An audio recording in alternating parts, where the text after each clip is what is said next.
Hello guys, welcome back to my channel. তো আজকে যাচ্ছি একটু ঘুরতে 3 জন মিলে।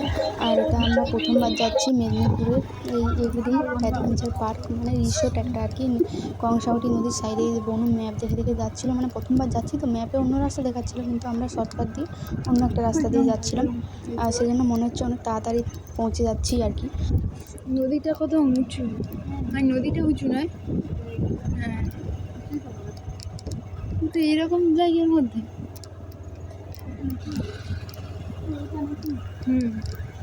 Your destination is on the left.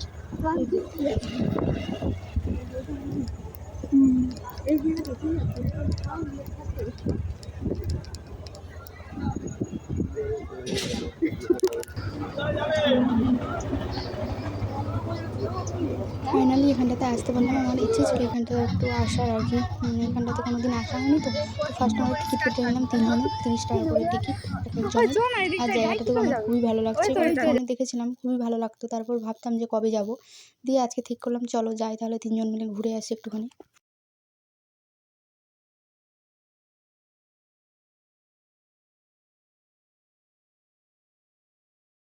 এইদিকে দেখো রুম হচ্ছে, মানে এই রুমগুলোতে কেউ যদি থাকতে চায় থাকাও হবে আর কি, মানে অন্য সাইডগুলো দেখলাম তো রুম আছে, সেজন্য ভাবলাম যে এগুলো হয়তো রুম আরও বানানো হচ্ছে। আর এখানে দেখো একটা জলের মাঝে পোল করা আছে, বেশ সুন্দর লাগছে দেখতে জায়গাটা। এখানটাতে আমরা এলাম, একটু কিছু ফটো তুললাম, তারপর সব দিকটা ঘুরে দেখছিলাম।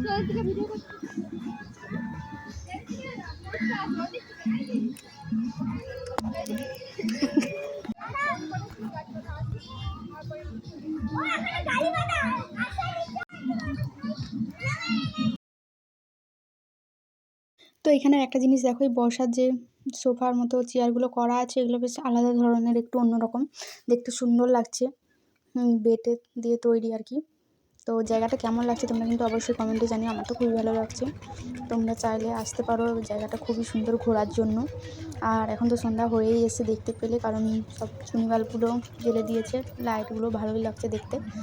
তারপর আমরা বাড়ি চলে যাচ্ছি, কারণ অনেকটা যেতে হবে, তো সন্ধ্যা হয়ে যাচ্ছে, নদী পেরোতে হবে, সেই জন্য বেরিয়ে পড়লাম। আর অনেকক্ষণই ছিলাম।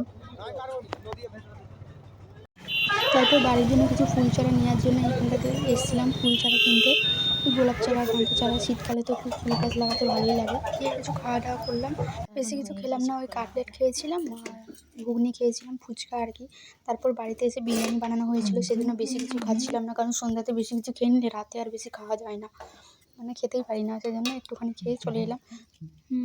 ঠিকই আছে, এত ভাব এটা রেডি করে তারপর দেখাতে হবে, কারণ প্রচণ্ড গরমের জন্য মোবাইলটা সাদা হয়ে যাচ্ছে ক্যামেরাটা।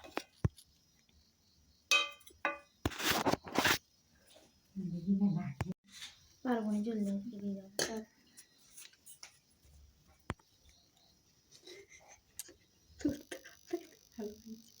তাই আজকে রাতের খাবার হলো বিরিয়ানি আর চিকেন কষা। তো কেমন লাগে তোমাদের এই রান্নাটা অবশ্যই কিন্তু কমেন্টে জানিও এটা খেতে। তো চলো আজকে মোটামুটি এখানেই শেষ করছি, সবাই ভালো থেকো, টাটা।